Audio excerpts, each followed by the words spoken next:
Hello and welcome to Wait, It Gets Better, the Improvisational Storytelling Podcast, where every week a few friends get together with our ideas and we combine them together, and you like it or you don't. I'm, of course, Levi. I'm Reed. And I'm Seth. And we are here to tell you a story. This is episode 3 of our post-apocalyptic cowboy story. It is, I say post-apocalyptic, but really it's just kind of post-disaster. The setting is a worldwide city that has recently come under disrepair or destruction, partial destruction. The people have banded together into small groups. The government is sending out Texas Ranger-like lawmen or circuit judge-like ways of keeping themselves together, so things aren't as, let's say, technologically advanced as they used to be, but they're kind of getting there. We have the Pantheon is kind of an interesting earth, wind, fire, light. Reed, is that what it was? Earth, wind, water, and light. Earth, wind, water, and light, representing chaos and order. They've been pretty much forgotten about for many years, but seem to be making their way back into relevance. You have the villain, the wise old man and the wise old woman. The villain being a man named Vincent, who is the town doctor. No, people don't know he's the villain yet, but he's the town doctor. He is trying to find some way to basically harvest the life force from every human being in order to stay alive forever, which is kind of a lost tech that people used to use. Some people feel like that was the downfall of the society, because you basically had to steal life from somewhere, so it was either the planet or other less fortunate people. You have the wise old man and the wise old woman. I don't remember their names. Wise old man was Merriweather, and he's interested in the history and where we came from. And then the wise old woman was Amelia, and she has tons of these kind of long lost skills that people don't know where they came from.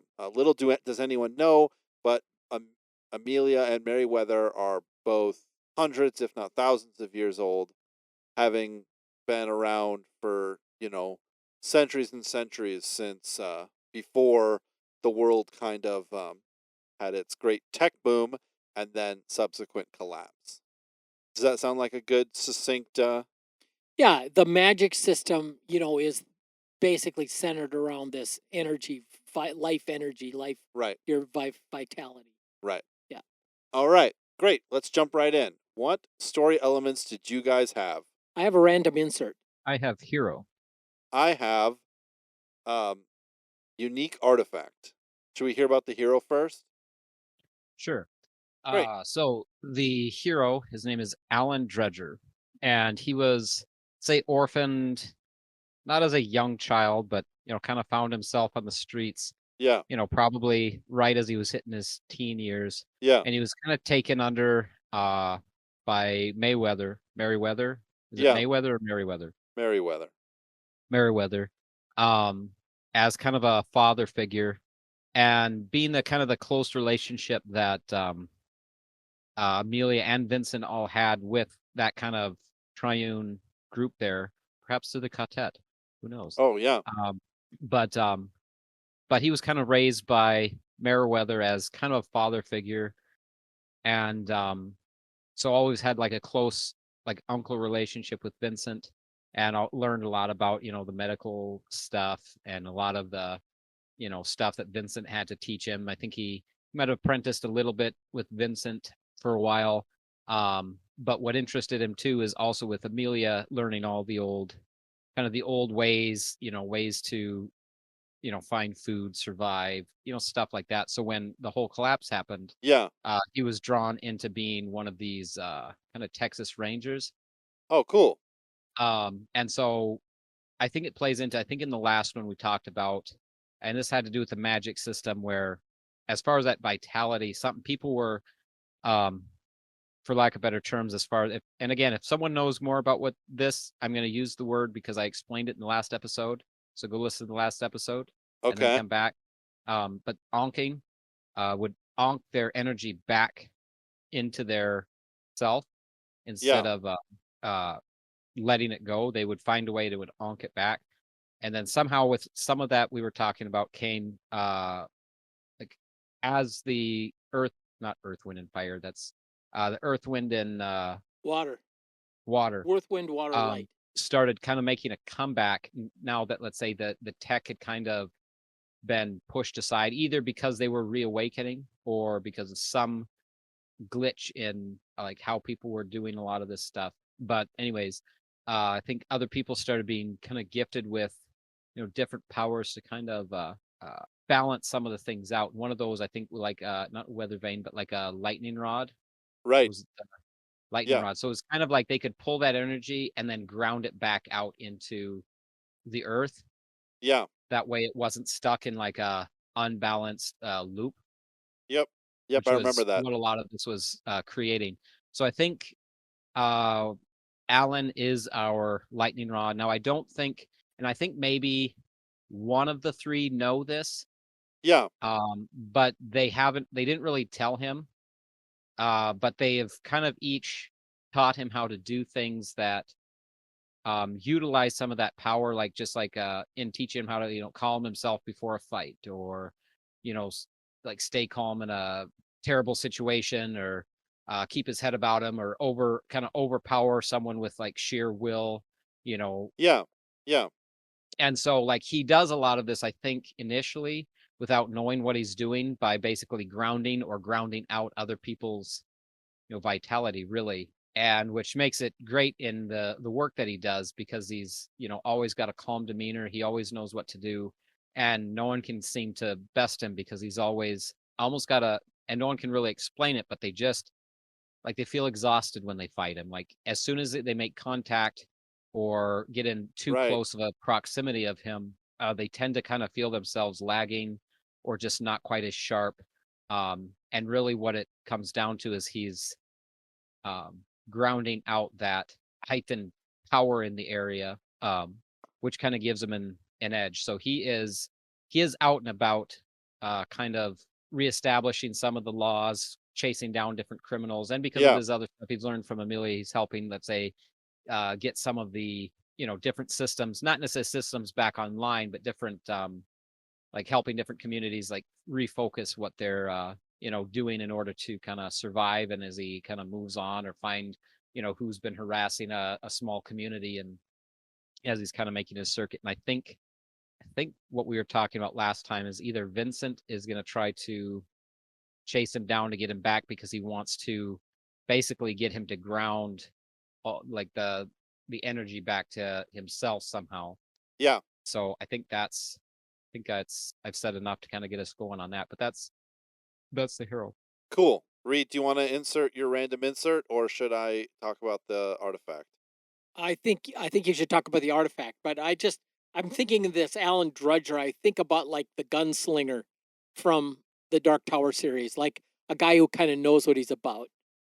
Right. Yeah. He has command of himself. Absolutely. Yeah. But also I was trying to think. I really like that he's just kind of like really even. He Yeah. doesn't really get excited too often because he doesn't like really need to. You know, he's just kind of really focused on observing people and watching them and seeing if he needs to step in. Okay, so this planet is Earth. Okay. Yikes. Yes, it's untold tens of thousands of years in the future, but it's Earth. Mhm. Now we're gonna go back close to the beginning. Have either of you guys read the Book of Enoch? I have Some not. of it I'm familiar with. It I've read, Okay. I think, one of them years Okay. ago. So the Book of Enoch, from what I've read, tells a story about how the sons of God came to Earth to help out the humans, basically. And that is where the crafting of the unique artifact began. It looks like one end, so it's probably It's probably about 1.5 feet from one end to the other. It looks like it's made of black obsidian. One end is a knife or a blade. Not so much a blade, but a spear, a tip, right?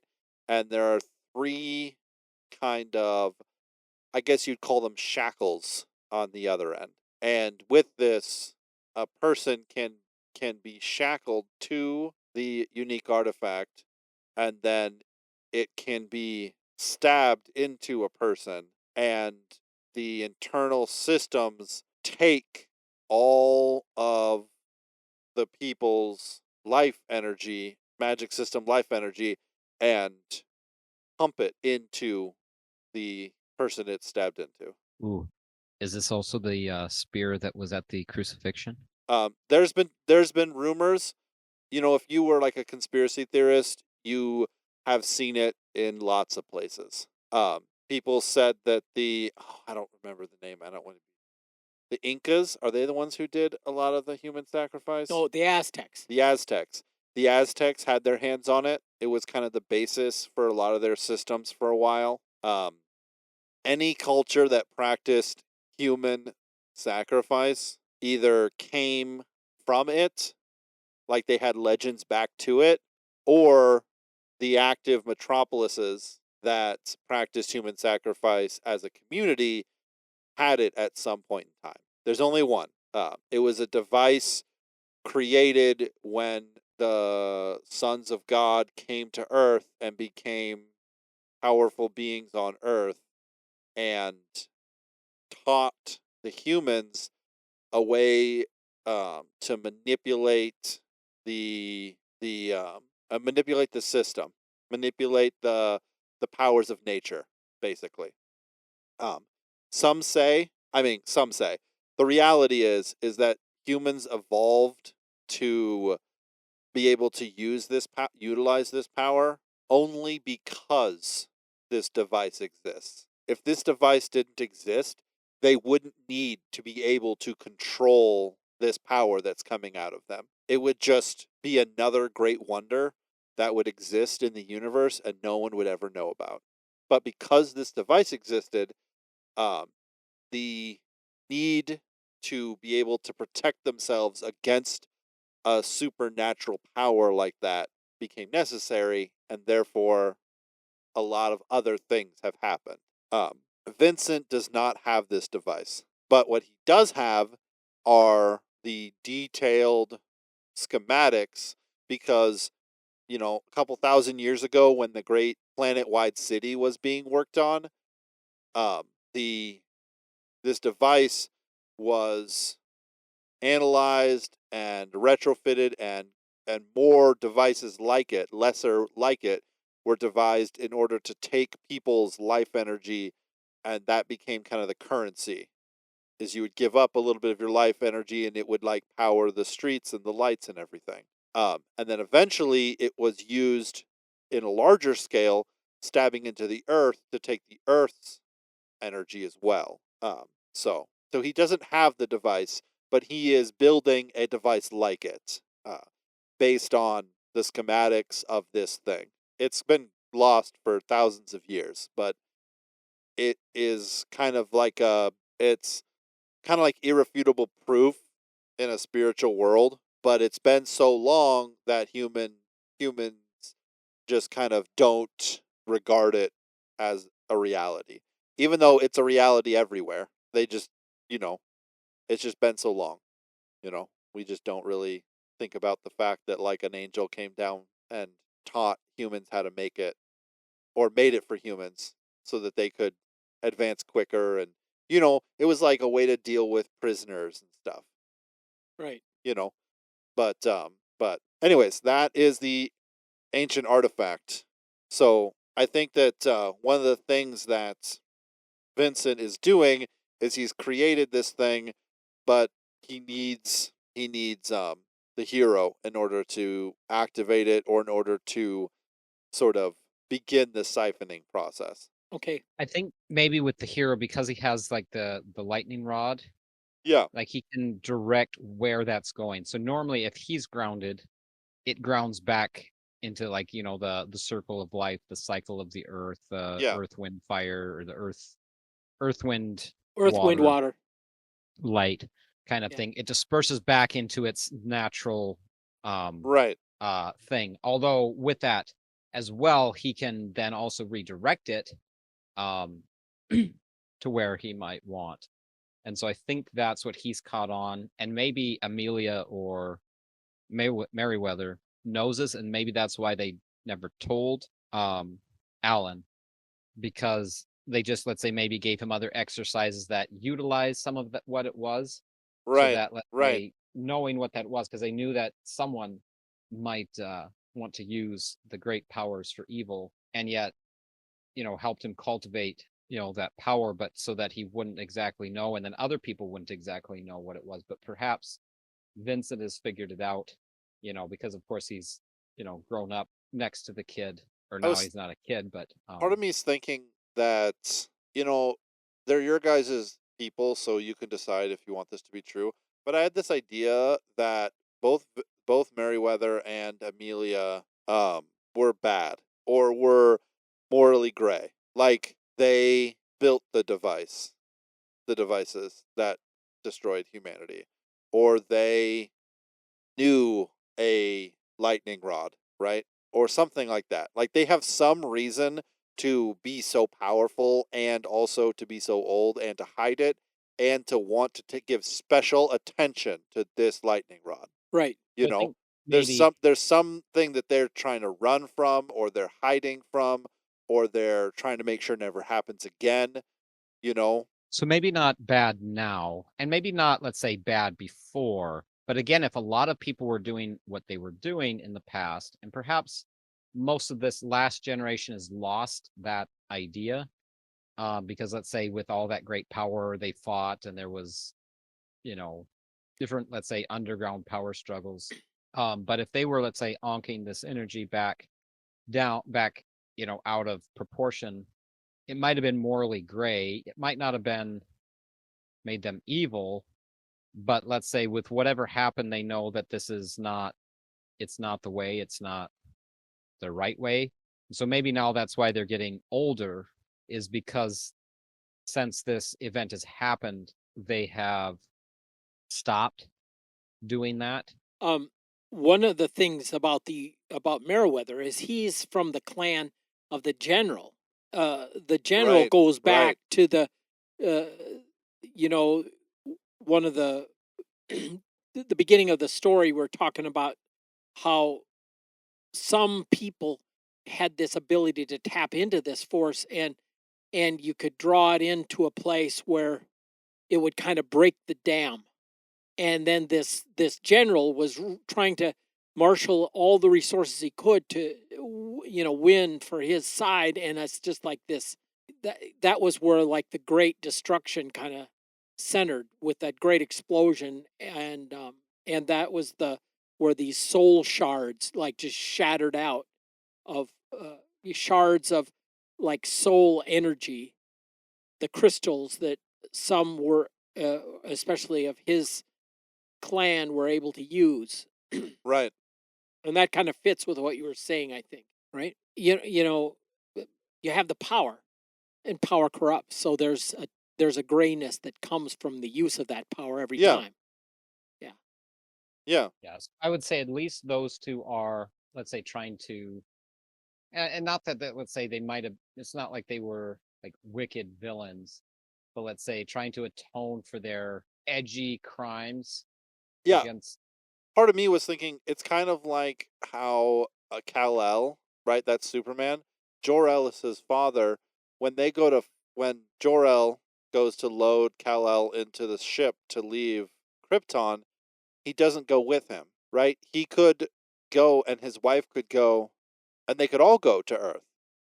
But he, in the Man of Steel movie, which I thought was just done so well, he kind of asks him, and he goes, we couldn't go with you because even we were a product of our time. Yes. We were created in this we were created and bred and grew up in the indoctrination. Yes. So even though I've changed my mind, even though I've done what's right now, I don't, not that I don't deserve to go, but I would taint it too much. I think that's kind of what we're seeing is we are seeing not the fact that they can't be good anymore, but the fact that there is something, they are alive for thousands of years, which means that at some point in their life, they had thousands of humans' energies put into them, and they're onking that energy, sending out and bringing it back. Right. So they represent the fact that human sacrifice was done for their benefit, and they're doing what's right now, and they're basically trying to redeem the fact that they participated in such like a broken system before. I think one of the things that I think one of the reasons why Vincent is so, he's like the same age as them, right? He's as accomplished as them. Yeah. But I think he was kind of like the up and coming, where they both were from like really powerful families. And it could be as simple as he never learned to onk the power, right? He never learned to send it out and bring it back and recycle it. And so he basically is burning through a reservoir of power, and he's looking at the fact that he's coming up on, pretty soon I'm going to be out, and I need to re-up. Yeah. I need to like reconsume thousands of people's worth of energy in order to like keep going. Where Merryweather and Amelia, they are able to like kind of, it's like it has like a half-life. You use it once and then it comes back and you can use it for half as much. And plus they haven't cared as much about remaining like as vital as he is and as full of energy and power as he is. They're kind of allowing themselves to um uh power down, as it were. To get older and to, start Obviously, you losing can't their go cold turkey. eyesight. And what's up? Obviously, you can't go cold turkey, but Right, right. Maybe it's kind of like a battery. It's like they're allowing themselves to like cycle down. And Vincent wants to re-up. He wants to, because if he gets that injection, he can like, you know, live for another couple thousand years and he'll be good. So it's like this power struggle, and the hero is kind of like in the middle of it, trying to do what's right, but also, he knows Vincent. Vincent delivered him. He like, because Vincent's the doctor. Because like he's not, Vincent isn't an enemy. He's just like a different party who wants something from him. I can see this story having a lot of justifications for a human abuse, for human sacrifice, for the good of the good. The ends justify the means, for slavery, for lots of things. Dealing with the whole thing, like what is the value of a human life? What do we place? What value do we place on a human life? If you have a person who is a master genius, and all it takes is to kill a bum off the street, and that person can live 100 more years and come up with 100 more great things, is that worth? Yeah. Can you rationalize that? Yeah, exactly. and I think maybe at some point that's what, let's say Vincent comes out and Alan finds, basically, because with his practice, he's like, well, it's like maybe when he starts realizing more of like understanding the power movement, back and forth, and then he kind of sees that Vincent is, let's say, slowly killing off people a little bit faster that have cancer as he's filling up, let's say, soul stones. Oh yeah. And he's like, oh, what are you doing? Well, I mean, they're dying in 10 months anyways. So what's 5 more months? Yeah. Yeah. And Oh, he's my. like, channeling their like life force as he's, easing some of the immediate pain, but as he's basically Yeah. draining the last bit of vitality. It's not much because they don't obviously have much to give with, cancer or, whatever disability it is. And so he'll rationalize going like, what was their quality of life really going to be? Right. Why would they want to live an extra 5 months, Right. being miserable and, And this would be the sort of thing that is brought up at first and makes a lot of sense. Yeah. And you're like, wow, yeah, that's really smart that he's like, you know, he's able to do that. And I don't know how you would do that, present that in a way that would cause the audience to do that.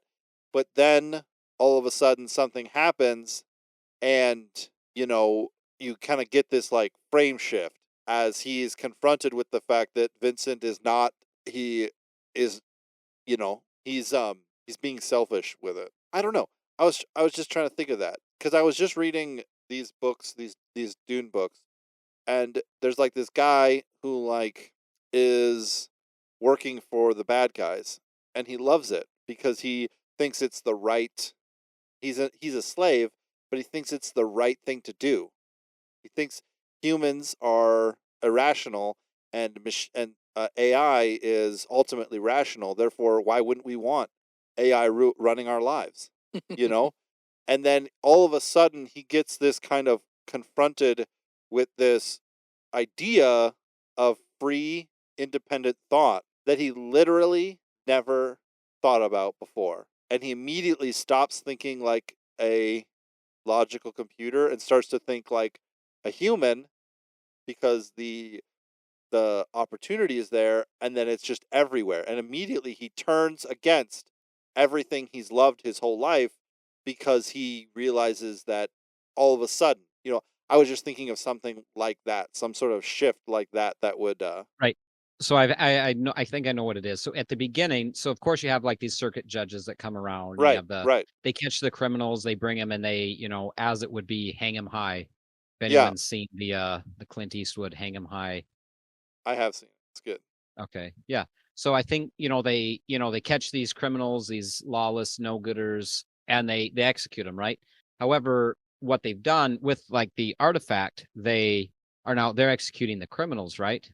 And the doctors will bring in like, their sick patients, the sick, the elderly, the infirm, and they'll bring them in, and it's like a public service. I mean, why waste that vitality, right? So they kill them in a way like a human sacrifice thing, but then it brings health and vitality back to, you know, uh, recovering patients. And, Right. it's, and so I think maybe that's where you have it at first. So you're, cause that's how you would do something like that. You put it in a way where, you rationalize that, well, these are criminals, right? And these are sick people. They need this help. Yeah, Well, then you realize that, if there's something to be benefited, someone's getting their, you know, fingers in the pot absolutely. and utilizing it for themselves. And I think that's where you then get the switch later on is, so of course, little Timmy who, fell off a horse and broke his leg is gonna, now be able to walk again because they killed the cattle rustler, and they were able to shift the vitality into the broken leg. And now Timmy's leg is healed and he's walking and running, and his family is happy, and little Timmy is innocent because he's a child. And so everyone's okay with that, right? Because, well, Yeah, they were cattle rustlers.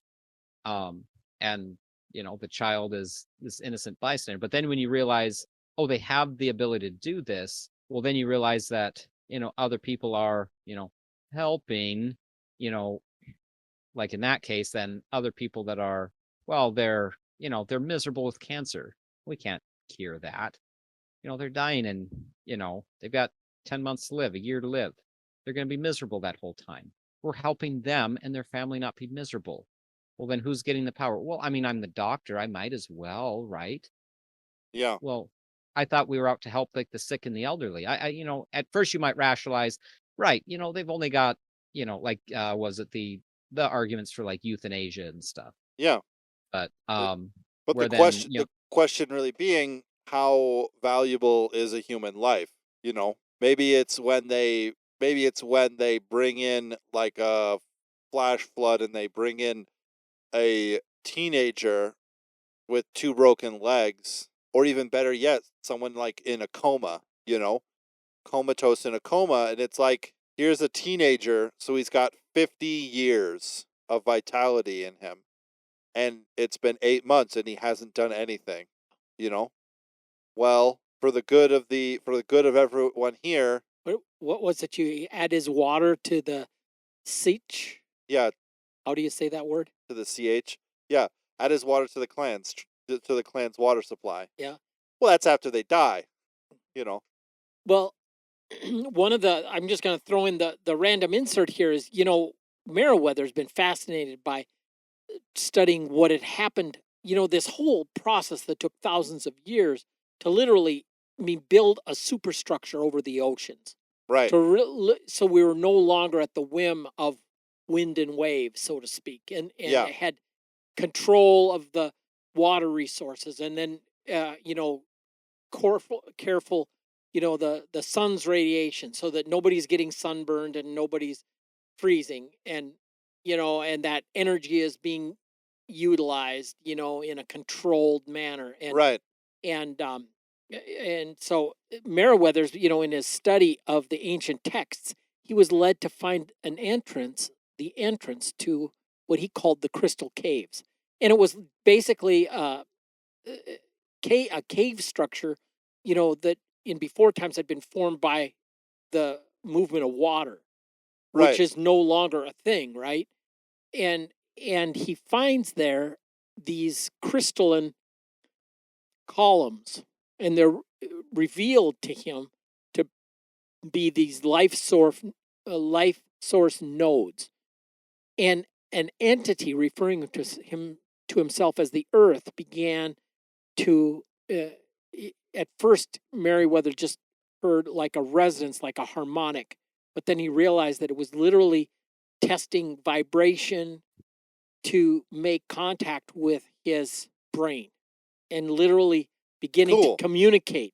And there was actually an entity that was from the, shall we say, the sons of God, and knows this stuff, and he reveals to Meriwether that these crystal columns, to be like nodes, life source nodes. So yet another source of this power, and it kind of terrified him, because he realized that here we used our intellect and our technology to completely transform this world, and here the Earth has been kind of laying dormant, waiting for somebody to come along that could understand him, and so he kind of panics, because he said, whoa, this is big. And so that's yet another wrinkle. It's like a not sucking from the world. I mean, not sucking from humans, but a life source node that's directly in the earth. I just had the thought, if that the pantheon is these things, Yeah. these sons of God. Yeah. Right? And they're still here on Earth, Yeah. trying to help humans, Mm-hmm. right? And they've learned a bit from their mistakes. Yeah. But that's kind of an interesting thought, is that they're he meets one of them. And I'm thinking, like the day he brings Alan down there and say, hey, lightning rod this. And Yeah. I mean, maybe that's where all of the things that Alan's been lightning rodding goes. Yeah. Because if he grounds it into the earth, mm-hmm.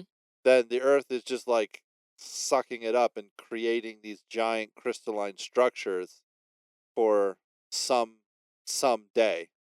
Yeah. I was hoping to kind of think about some different things like lightning rod. Right. But I couldn't think of anything. I couldn't think of any other cool names that would have cool specific powers attached to them. I thought of Looking Glass, but I was trying to figure out what that would be. Anyways, do we want to do one more of these stories? Seth, do you have any other cool ideas you want to add on to this? I feel like this kind of needs like a wrapping up. Yeah, I think maybe one more. I have a like the last thing. I think we need to wrap this one up today, but I think I have an idea. I think to get a couple other people that are like Lightning Rod, because I think we had mentioned Weather Vane, and I have a slight idea for that. But I think this one's run long enough for today. Gotcha. And I think we should all do at least one more. Yeah, let's do one more of this, and then I'll also think of something like weather vane. I mean, like lightning rod or weather vane to kind of spice up the last episode. How does that sound? Great. Excellent. Yeah. Thank you, ladies and gentlemen, for joining us for this episode of Wait It Gets Better. If you like this episode, you can at me on Twitter at @getsbettercast or send me an email at waititgetsbettercast@gmail.com. I check those every single day. So if you'd like to tell me how great this episode was, that would be the place to do it. If you want to tell me how bad the episode was, you can also tell me at those places. If you had any fun ideas, you can also tell me in those places. If you think that we should just continue to do one-offs and stop with this whole series thing, I would say just wait.